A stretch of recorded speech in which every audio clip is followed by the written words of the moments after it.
لله نحمده ونستعينه ونستغفره ونؤمن به ونتوكل عليه ونعوذ بالله من شرور أنفسنا ومن سيئات أعمالنا من يهده الله فلا مضل له ومن يضلل فلا هادي له ونشهد أن لا إله إلا الله وحده لا شريك له ونشهد أن سيدنا ومولانا محمدا عبده ورسوله إن الله وملائكته يصلون على النبي يا أيها الذين آمنوا صلوا عليه وسلموا تسليما صلى الله على النبي الأمي وآله صلى الله عليه وآله وسلم جزا الله عنا سيدنا ومولانا محمد صلى الله عليه وسلم ما هو أهله قل الحيلة أنت وسيلتي أثرني يا رسول الله يا رسول الله انظر حالنا يا حبيب الله اسمع قالنا إننا في بر مغرقون خذ يدي سهل لنا أشقالنا حمد و صلاة کے بعد میرے نہایت واجب الاحترام قابل صد احترام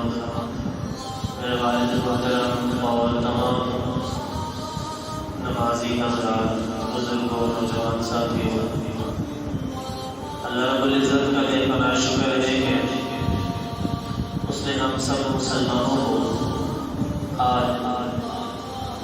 عید کا دن عطا فرمایا۔ پیارے آقا علیہ السلام کی حدیث پاک ہے کہ تمام دنوں کا سردار جمعۃ المبارک ہے، اور عید کا دن ہے۔ اس دن آپ اچھے کپڑے، پاک صاف کپڑے، خوشبو لگا کر، ہو سکے تو سرما بھی لگا کر، کنگھی وغیرہ کر کے، داڑھی کو سوار کر آپ مسجد تشریف لائیں، کیونکہ یہ عید کا دن ہے، خوشی کا دن ہے۔ اس دن میں اللہ رب العزت اتنا فضل اور اتنا کرم ہم مسلمانوں کے لیے اس نے رکھا ہوا ہے کہ لاکھوں کی تعداد میں اللہ رب العزت جہنم سے لوگوں کو نکال کر جنت میں کامیاب اس کو ان لوگوں کو عطا کرتا ہے۔ ہماری دعا ہے کہ اللہ رب العزت آج مبارک دن کا صدقہ ہمارے ماں باپ، ہمارے پیر و مشائخ، ہمارے اساتذہ اور ہمارا بھی ان ناموں میں نام شامل فرمائے کہ جن کو آج اللہ رب العزت نے جہنم سے آزاد کر کے جنت کا مقام عطا فرمانا ہے۔ قرآن پاک کی ایک آیت ہے وَإِنَّكَ لَعَلَىٰ خُلُقٍ عَظِيمٍ، سورہ قلم کی آیت ہے کہ محبوب بے شک آپ کو البتہ اخلاق کے بلند مرتبے پر فائز کیا ہوا ہے۔ اسی کے ضمن میں ایک آیت پیارے آقا علیہ السلام کی مبارک حدیث ہے۔ راوی جناب حضرت عائشہ صدیقہ رضی اللہ تعالی عنہا، حضور کی ازواج مطہرات میں آپ کا نام شامل ہوتا ہے۔ تمام خلقت انسانیت کی، خصوصاً انسانوں کی، مسلمانوں کی ماں کا درجہ اور مقام رکھتی ہے۔ آپ فرماتی ہے کہ وعن عائشہ قالت لم يكن رسول الله صلی اللہ علیہ وآلہ وسلم فاحشا ولا متفحشا ولا سخابا في الأسواق ولا يجزي بالسيئة السيئة ولكن يعفو ويصفح، رواه الترمذي أو كما قال عليه الصلاة والسلام۔ جناب عائشہ صدیقہ رضی اللہ تعالی عنہا آپ فرماتی ہیں کہ حضور نبی کریم صلی اللہ علیہ وآلہ وسلم نہ تو عادتاً جان بوجھ کر تکلفاً یعنی غلطی سے بری باتیں پیارے آقا علیہ السلام کرتے تھے، اور نہ ہی بازار میں جا کر آپ شور کرتے اور برائی کا بدلہ کبھی بھی برائی سے آپ نہ لیتے، بلکہ آپ معافی والا سلوک اگلے کے ساتھ کرتے اور درگزر فرماتے۔ حدیث ہم نے سماعت کی، قرآن پاک کی آیت کی ہم نے سماعت کی کہ اللہ کے پیارے حبیب علیہ السلام حضرت محمد رسول اللہ صلی اللہ علیہ وآلہ وسلم کو اللہ رب العزت نے وہ عظیم اخلاق عطا فرمایا ہوا تھا کہ آج انسان اگر پیارے آقا علیہ السلام کی اداؤں میں سے چند ادائیگی اگر اپنا لیتے ہیں، ان پر عمل کر لیتے ہیں، پیارے آقا علیہ السلام کے اخلاق کریمہ میں سے اگر کوئی ایک اخلاق کی جہت پر بھی ہم انسان اگر عمل کر لیتے ہیں تو اللہ رب العزت کا ہمیں وہ تحفہ عطا ہوتا ہے، وہ تحفہ نصیب ہوتا ہے کہ جو عام انسان کو مقدر میں اس کے نہیں آتا ہوتا۔ اس حدیث پاک میں 3-4 چیزیں بیان کی گئی ہیں۔ ایک تو یہ کہ اللہ کے پیارے حبیب علیہ السلام فحش کلام نہیں کرتے تھے، فالتو باتیں آپ نہیں کرتے تھے۔ اب فالتو باتیں ہمیں سمجھنی ہے، سیکھنی ہے کہ فالتو باتیں ہوتی کیا ہے۔ فحش کلام ہوتا کیا ہے؟ فحش کلام جو شریعت نے ہمیں بتایا وہ یہ ہے کہ دین اللہ اور اس کے رسول سے ہٹ کر اگر کوئی بات انسان کرتا ہے اور وہ شریعت کے ساتھ ٹکراتی ہے، اس بات کا یا اس کلام کا شریعت کے ساتھ دور تک کوئی واسطہ و تعلق نہیں ہے، یا پھر وہ کلام فحش اس طرح ہے کہ گالی گلوچ انسان کرتا ہے، تو یہ وہ کلام ہوتا ہے کہ جس کو شریعت نے فحش کلام شمار کیا ہے، کہ ہر وہ کلام ہے جو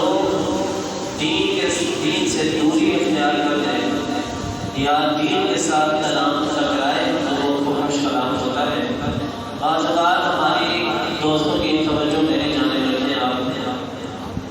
بعض اوقات انسان کلام کرتا ہے، آپ کی بہت سی محفلیں ایسی ہیں اور آپ نے دیکھا بھی ہوگا کہ انسان دوست جب آپس میں بیٹھتے ہیں تو پھر ان کی باتوں میں، ان کے کلام میں اس قدر فحش ہوتا ہے، اس قدر گالی گلوچ ہوتی ہے کہ عزت مآب شخص اگر ان کے سامنے سے یا ان کے پاس سے گزر جائے یا اس محفل میں وہ بندہ جا کر بیٹھ جائے تو اس بندے کو شرم آنا شروع ہو جاتی ہے کہ آج کا نوجوان کس غلیظ انداز میں گفتگو کر رہا ہے۔ فحش کلام یہی ہوتا ہے کہ بات پر انسان گالی دے کر سامنے والے کو پکارے۔ دوست اگر دوست کو پکارتا ہے تو اس کو خوبصورت اس کے اپنے نام کے ساتھ نہیں بلکہ کسی بگاڑ کر نام رکھنے والے کے ساتھ اس کو انسان پکارے، یا پھر گالی دے کر اس کو پکارے، یا پھر اس کی ماں بہن کی گالی اس کو دے کر اس کے ساتھ خوشبو تک اس کے رشتے کھینچ کر اپنے دوست کو اگر وہ بلاتا ہے تو شریعت ایسے بندے کو فاحش کہتی ہے۔ ایسا شخص فاحش کہلاتا ہے کہ جو کلام اس قدر کرے کہ جس کلام میں شریعت کے ساتھ اس کا کلام ٹکرائے۔ آسان لفظوں میں اور کم لفظوں میں اگر ہم اس بات کو سمجھنا چاہتے ہیں کہ وہ شخص کے جو گالی گلوچ کرے، اللہ اور اس کے رسول کے ساتھ ہٹ کر اگر کوئی کلام کرتا ہے، دین سے ٹکرانے والا اگر کوئی کلام کرتا ہے تو وہ فاحش ہوتا ہے۔ کوئی انسان، کچھ انسان ایسے ہوتے ہیں کہ جن کی زبان کی نوک پر گالی پڑی ہوئی ہوتی ہے اور سلام کے جواب کے بارے میں وہ دوسرا اگر کلام نکالتا ہے وہ اسے توڑ ڈالے گالی نکالتا ہے۔ شریعت نے اس سے منع کیا۔ ہمارے پیارے آقا کا اخلاق اور ہمارے پیارے آقا کی ادا کیا تھی؟ جناب عائشہ صدیقہ رضی اللہ تعالیٰ عنہا بیان کرتی ہے کہ نہ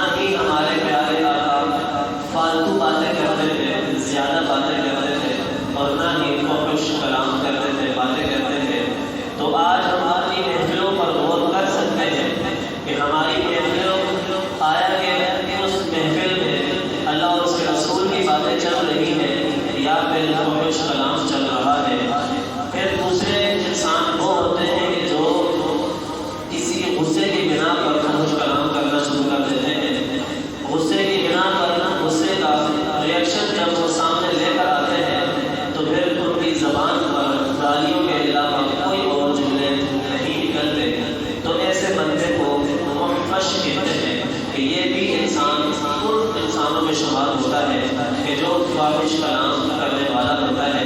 بار بار پر گالی دینے والا ہوتا ہے، بھائی بھائی کو اگر بلا رہا ہے یا دوست اپنے دوسرے دوست کو بلا رہا ہے تو پھر وہ اس کا نام نہیں لیتا بلکہ اپنی یاری دوستی میں اپنے سامنے والے کو گالی دے کر پکارتا ہے۔ تو پیارے آقا علیہ السلام والسلام کی یہ ادا ہرگز بھی نہیں تھی۔ اللہ رب العزت نے اپنے سونے محبوب کو، پیارے آقا علیہ السلام والسلام کو ان دونوں باتوں سے، ان دونوں عیب سے پاک کر کے رکھا ہوا تھا۔ کسی کو گالی دینا یا کسی دوست کو یا کسی اپنے بڑے بزرگ کو یا کسی اپنے چھوٹے عزیز کو اگر انسان بلائے تو دوستی یاری میں یا پھر مذاق کے طور پر انسان اگر گالی دے کر یا اس کا نام بگاڑ کر اگر وہ بلاتا ہے، پکارتا ہے، تو پیارے آقا کی یہ ادا نہیں تھی۔ پیارے آقا کی ادا تو یہ تھی کہ وہ خوبصورت الفاظ کے ساتھ شمار کرتے تھے، مخاطب ہوتے تھے، پاکیزہ نام کے ساتھ مخاطب ہوتے تھے تاکہ سامنے والے کو بھی عزت محسوس ہو، اور یہ جملے پھر سننے کے بعد جب میری امت تک پہنچے تو وہ بھی ان باتوں پر عمل کر کے اپنی زندگی سنوار سکے۔ بسم اللہ الرحمن الرحیم۔ اگلی بات اس حدیث پاک سے جو بیان کی گئی ہے کہ حضور نبی کریم علیہ الصلوۃ والسلام بازار جاتے تھے، لیکن ان کا جانا بازار کا ہوتا اس مقصد کے لیے تھا کہ وہاں جو چیزیں خرید رہے ہوتے ہیں یا جو اپنے کاروبار کے لیے بیٹھے ہوئے ہوتے ہیں، تو پیارے آقا علیہ الصلوۃ والسلام جب بازاروں پر تشریف لے کر جاتے تو آپ کے ذہن میں صرف اور صرف یہی نیت ہوتی تھی کہ میں جا کر کی حوصلہ افزائی کروں اور ان کو دین کے اصول بتاؤں اور دین تبلیغ کی ان کو رہنمائی عطا کروں، دین کے احکام ان کو میں بتاؤں تاکہ یہ اپنی خریداری اور بے اور شراء جو بھی یہ کر رہے ہیں، پیارے آقا علیہ الصلوۃ والسلام کی نیت یہی ہوا کرتی تھی کہ میں بازار چل رہا ہوں یا جا رہا ہوں تو وہاں جو بھی خرید و فروخت کرنے والے ہیں ان کی زندگی کو سدھارنے کے لیے آج آپ دیکھتے ہیں کہ بازاروں میں سب سے زیادہ جھوٹ چل رہا ہوتا ہے، سب سے زیادہ دھوکہ چل رہا ہوتا ہے، سب سے زیادہ فراڈ چل رہا ہوتا ہے، سب سے زیادہ گالی گلوچ چل رہی ہوتی ہے، قسمیں کھا کھا کر لوگ اپنا مال بچوا رہے ہوتے ہیں۔ تو یہ ساری وہ چیزیں ہیں کہ جو پیارے آقا علیہ الصلوۃ والسلام نے ارشاد فرمایا کہ دنیا کی جگہوں میں سے اگر کوئی سب سے بدترین اور غلیظ جگہ ہے تو پیارے آقا فرماتے ہیں کہ اللہ کے نزدیک بھی بازار وہ غلیظ جگہ ہے کہ جو اللہ کو بھی ناپسندیدہ ہے، پیارے آقا علیہ الصلوۃ والسلام کو بھی ناپسندیدہ ہے۔ آج انسان کیا بلا وجہ کوئی بھی کام کی کو نہیں ہوتا، بلا وجہ کیا بازار چلتی کرنے کے لیے کیا ہم دوست یار نہیں جا رہے ہوتے، ہماری مائیں بہنوں کی بات کا کام ہوتا کچھ بھی نہیں ہے، بلا وجہ حسنوں کے چکر یا شہر کے چکر یا بازاروں کے چکر وہ لگا رہے ہوتے ہیں یا لگا رہی ہوتی ہے۔ اگر ہمارے دوستوں میں سے کوئی ایسا بندہ ہے جن کو آپ جانتے ہیں وہ بازاروں کے چکر بلا وجہ بلا مقصد لگاتا ہے تو پھر وہ اس بات پر غور کرے کہ ہمارے آقا کی تو یہ ادا نہیں تھی۔ ہمارے آقا تو جب بھی بازار جاتے تھے نیت صرف یہ ہوتی تھی کہ ان لوگوں کی جو خرید و فروخت کر رہے ہیں ان کی اصلاح ہو جائے، اور ہم کیا کرتے ہیں جا کر اپنی نگاہوں کو گناہوں میں ڈالتے ہیں، اپنی سوچ کو گناہوں میں ڈالتے ہیں، اپنی ظاہری صورت دیکھنے والی جو ہمارے پاس اللہ نے ہمیں جان دی ہوئی ہے اس کو ہم گناہوں میں ڈالتے ہیں۔ بازار میں جا کر کون سا کوئی ایسا شخص ہے جو جا کر بیٹھ کر تسبیح کے دانے روتا ہوگا یا تسبیح پڑھتا ہوگا یا قرآن پاک کی تلاوت کرتا ہوگا؟ شاید مجھ سے بہت کم ایسے لوگ ہوں گے کہ جو بازاروں میں جا کر بھی اللہ اور اس کے رسول کو نہیں بھولتے۔ اللہ کے حبیب کی ادا کیا تھی کہ وہ بازاروں میں جب چلتے تھے تو اپنی نگاہیں نیچے کر کے چلتے تھے، اور مقصد ان کا صرف اتنا ہوتا تھا کہ میں جو بھی خرید و فروخت وہاں دکاندار کر بیٹھا ہوا ہے، خریدنے والا اگر کوئی آیا ہوا ہے میں ان کی حوصلہ افزائی کر لوں۔ اگلی اس حدیث پاک میں جو بات بیان کی گئی ہے، پیارے آقا فرماتے ہیں کہ برائی کا بدلہ کبھی بھی میں برائی سے نہیں لیتا۔ تو آج ہم سب اپنی زندگیوں میں دیکھ سکتے ہیں اپنے گروان میں جان کر دیکھ سکتے ہیں کہ آج اگر ہمارے ساتھ کوئی بدتمیزی کر جاتا ہے یا کوئی برائی کا سلوک ہمارے ساتھ کر جاتا ہے تو کیا بدلے میں ہم اس کو برائی کے بدلے میں برائی سے ہی جواب دیتے ہیں یا برائی کے بدلے میں ہم اس کو معافی والا سلوک ادا کرتے ہیں؟ تو جواب آپ سب کو یہی ملے گا کہ نہیں، اگر ہمارے ساتھ کوئی برا کر کے چلا جاتا ہے تو ہم اس کو بدلے میں اچھائی کے ساتھ جواب نہیں دیتے، بلکہ اگر وہ ہمیں ایک چماٹ مارتا ہے تو ہم بدلے میں اس کو اس کی نسلیں بھی اس کو گروا کر 10 چماٹ اس کو مار کر اس کو گناہ کی یاد دلاتے ہیں کہ تو ہوتا کون ہے میرے ساتھ اسی طرح بدتمیزی کرنے والا۔ تو پیارے آقا کی آداب اور سنت تو یہ تھی کہ جب بھی پیارے آقا علیہ السلام کے ساتھ اگر کسی نے برائی کی یا برا سلوک کیا تو پیارے آقا نے تو اس کو معافی والا سلوک اس کے ساتھ کیا، وہ درگزر کرنے والا پیارے آقا نے اس بندے کے ساتھ سلوک کیا۔ ایک صحابی حضور کی بارگاہ میں حاضر ہوئے تو حضور علیہ السلام نے اپنے پشت سے کرتا ہٹایا اور حضور نے یہ اعلان کیا کہ ہے کوئی اس محفل میں مجلس میں کہ جس سے محمد کا کچھ بدلہ یا حساب لیتا ہو تو وہ آ کر محمد سے یہ حساب و کتاب لے سکتا ہے۔ پیارے آقا کی تو یہ ادا تھی کہ اگر ان کے ساتھ کوئی برا سلوک کر بھی جاتا تو پیارے آقا علیہ السلام درگزر کرنے والا سلوک کرتے۔ آج ہم سب ایک دوسرے کو دیکھ سکتے ہیں، اپنے آپ کو دیکھ سکتے ہیں، اگر کوئی کسی کے ساتھ دشمنی لے کر بیٹھا ہوا ہے، چاہے وہ امام ہے، چاہے وہ منتقی ہے، چاہے وہ آپس میں دوست یار ہے یا میل بھائی ہے، تو وہ دشمنی کی اس حد تک جا چکے ہیں کہ پھر نہ تو ان کو اللہ یاد آتا ہے، نہ پھر اس کو اللہ کے احکام یاد آتے ہیں، نہ ہی اس کو اللہ کے حبیب کی مبارک اقوال یاد آتے ہیں کہ ہمارے آقا کی عادت یہ تھی کہ اگر کوئی اس کے ساتھ برا کر کے بھی چلا جائے، پیارے آقا علیہ السلام کے ساتھ کیا آپ کو یاد نہیں کہ جب حضور علیہ السلام نماز پڑھنے کے لیے جاتے تو مکہ کے اندر ایک بوڑھیا عورت رہتی تھی تو آپ کے اوپر وہ کچرا روز پھینکا کرتی تھی، پر جب وہ بیمار ہوئی تو ہمارے آقا تو ان کا بھی پوچھنے چلے گئے کیا آپ کو یاد نہیں، کیا آپ نے سنا نہیں کہ پیارے آقا علیہ السلام کی مبارک جسم پر آپ کے اوپر اوجریاں، خون کی اوجریاں ڈالا کرتے تھے، پر پیارے حبیب نے تو ان کے لیے بھی بددعا نہیں نکالی دل سے۔ کیا آپ کو وہ زمانہ یاد نہیں کہ جب طائف میں پیارے آقا تبلیغ کے لیے گئے تو پیارے آقا کو پتھر مار مار کر زخمی کر دیا، پیارے آقا علیہ السلام کے نالین پاک خون سے بھر گئے تھے، تو وہاں پر بھی نکلتے وقت پیارے آقا نے دشمنی کا جواب دشمنی سے نہیں دیا، برائی کا جواب برائی سے نہیں دیا، پتھر کا جواب اینٹ سے نہیں دیا، بلکہ جاتے جاتے پیارے آقا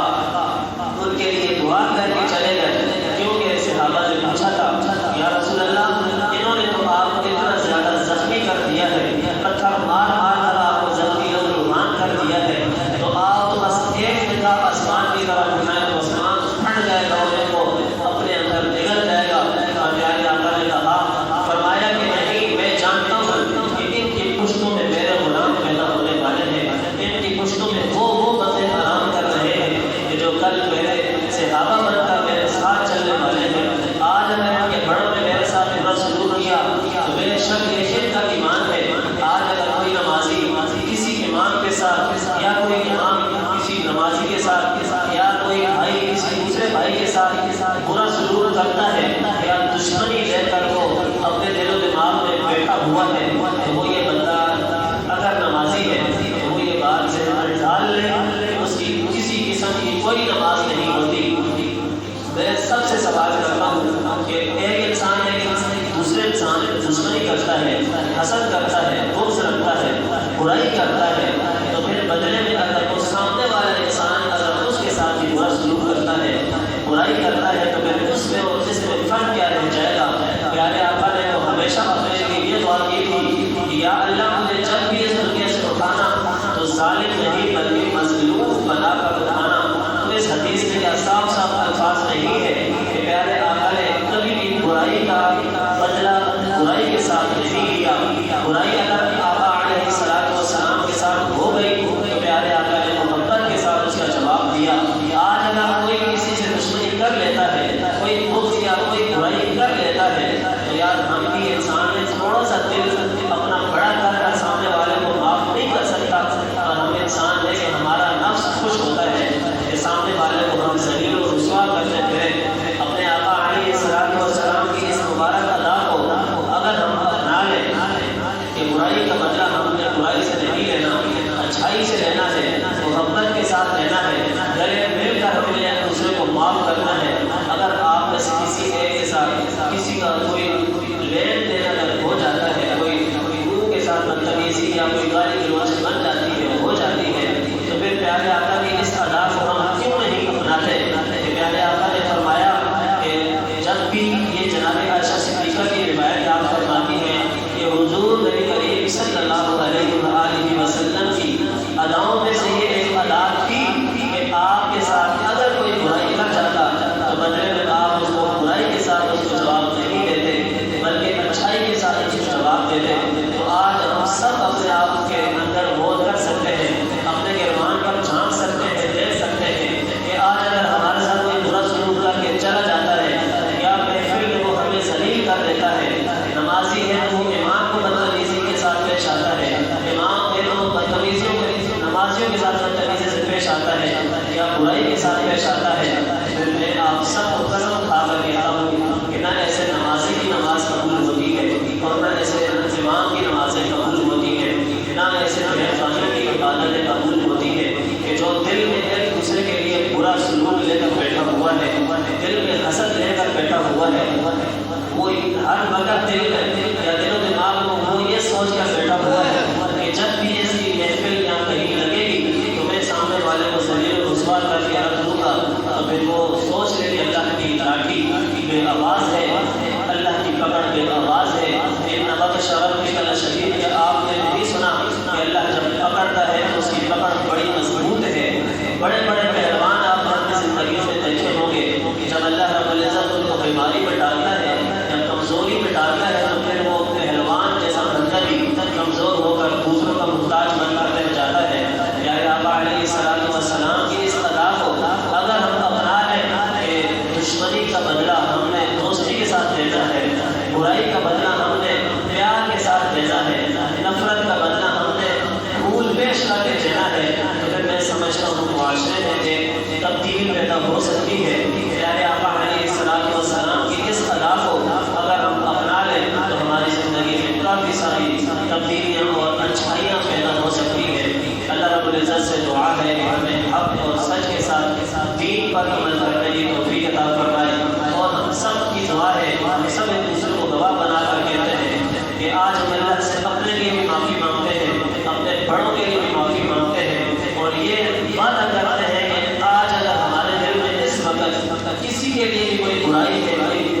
بری سوچ انسان دل سے لے کر بیٹھا ہوا ہے، بات پیچھے چھوٹی سی بھی نہیں ہوتی اور ہم نہ جانے کتنی نسلوں کا اس کی نسلوں کے ساتھ دشمنی پال کر رکھتے ہیں، آج ہی سب ایک دوسرے کو معاف کریں، نہ جانے ہمیں ایک دوسرے بندے سے معافی کا موقع بھی ملتا ہے یا نہیں۔ اللہ نے فرمایا میں اپنے حقوق تو معاف کر دوں گا، لیکن جب بندے کو حقوقوں کی باری آئے گی تو پھر جب تک وہ بندہ معاف نہیں کرے گا یا بندوں سے معافی نہیں مانگ لو گے تب تک میں تمہیں معاف نہیں کروں گا۔ پیارے آقا کے صحابی کی بات کر کے بات ختم کرتا ہوں۔ حضور علیہ الصلوۃ والسلام کے زمانے میں ایک صحابی تھے جن کا آخری وقت آیا،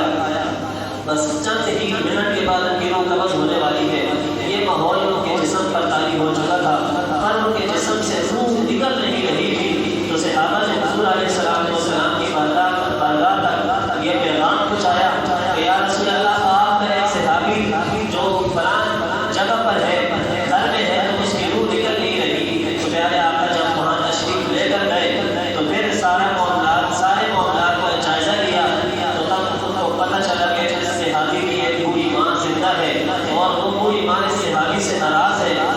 وہ اللہ کا صحابی، پیارے آقا کا صحابی ہے۔ صحابی کا وہ مقام ہے کہ آج دنیا میں سارے ابدال جمع ہو جائیں، غوث قطب جمع ہو جائیں، تو صحابی کے ایک لمحے کی عبادت تک نہیں پہنچ سکتے، صحابی کے گھوڑے سے اٹھتے ہوئی دھول تک وہ نہیں پہنچ سکتے، صحابی ہے ان کی ماں ان سے ناراض ہے، اس کی وجہ سے ان کے جسم سے روح قبض نہیں، روح نہیں نکل رہی۔ تو پیارے آقا نے حکم دیا کہ لکڑیاں اکٹھی کرو اور اس کو آگ جلا کر صحابی کو اس آگ میں پھینکا جائے۔ تو جب اس کی ماں کو یہ پتہ چلا کہ میرے بیٹا کو آپ نے دنیا میں پھینکا جائے گا، تو پھر پیارے آقا نے اس کی ماں تک یہ پیغام جب پہنچایا تو اس کی ماں نے ان کو معاف کیا کہ میں نہیں دیکھ سکتی کہ میرا بیٹا میری آنکھوں کے سامنے جہنم میں یا آگ میں جلے۔ پیارے آقا علیہ السلام نے پھر یہاں ہمیں یہ بات بتا دی کہ اگر دنیا میں صحابی کا مرتبہ بھی کوئی انسان ہو، کسی ابدال